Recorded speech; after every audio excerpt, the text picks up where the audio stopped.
महापुराण की, विष्णु भगवान की, कथा सुनने वाले की, कथा सुनाने वाले की, कथा में आग बहटियाने वाले की, सभी लोग की।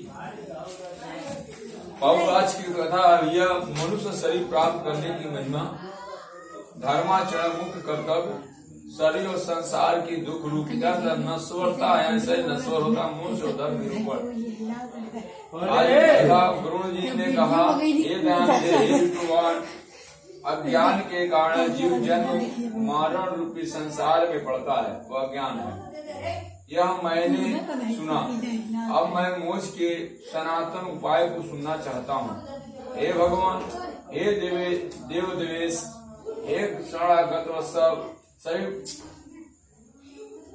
प्रकार के दुखों से मलिन सार रहित इस भवाय संसार में अनेक प्रकार के शरीर धारण करके अनंत जीव राशियां उत्पन्न होती हैं और उनका कोई अंत नहीं। वे सभी सदा दुख से पीड़ित रहते हैं, इन्हें कभी सुख नहीं प्राप्त होता। हे मोक्षेश, हे प्रभु, किस उपाय के करने से इन्हें इस संस्कृति चक्कर से मुक्ति प्राप्त हो सकती है, इसे आप मुझे बताएं। हे ताचर, हे गणराज, तुम इस विषय मुझसे जो पूछते हो मैं बतलाता हूँ, ध्यान से सुनो। जिससे सुनने के मात्र मनुष्य संसार से मुक्त हो जाता है। वह पर ब्रह्मा परमात्मा निष्फल करार रहित पर ब्रह्मा स्वरूप परम पुरुष को षोडश कलाओं से युक्त बतलाया गया है। प्रश्नों पर उपनिषद में यह षोडश कलाओं पुरुष को देह में स्थित बतलाया गया है। जैसे समुद्र में मिलने पर नदियों के अपने नाम और रूप समाप्त हो जाते हैं, उसी प्रकार परम पुरुष परमात्मा कलाएं उसकी असंगत होने पर अपने नाम और रूप में उसी में विलीन कर देती है। उनका विशेष अस्तित्व पर ही पता और इसलिए यह परमात्मा अकल कला रहित कहलाता है।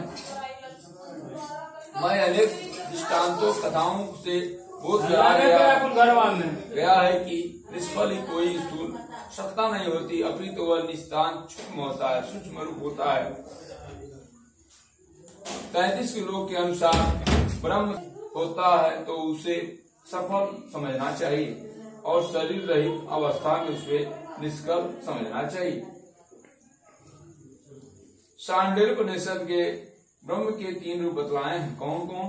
सकल, निष्फल और सकल निष्फल, सत्य, विज्ञान और आनंदमय, निष्क्रिय, निरंजन, सर्वव्यापी, अत्यंत सूक्ष्म, सर्वोत्मुख, अग्निदेश और अमर स्वरूप की निष्फल कहा जाता है। सर्वज्ञ, सर्वकर्ता, सर्वेश्वर, निर्मल, द्वैत भाव रहित है। वह परमात्मा स्वतः प्रकाश है, अनादि अनंत अनविकार, परात्पर, निर्गुण और सच्चित आनंद स्वरूप है। ये जीव उसी का अंश, भगवान का ही अंश जीव है। जैसे अग्नि से बहुत से स्फुलिंग चिंगारियां निकलती, जैसे अग्नि को जलाए उसमें चिंगारियां निकलती हैं, उसी प्रकार अनादिकालीन अविद्या से युक्त होने के कारण अनादिकाल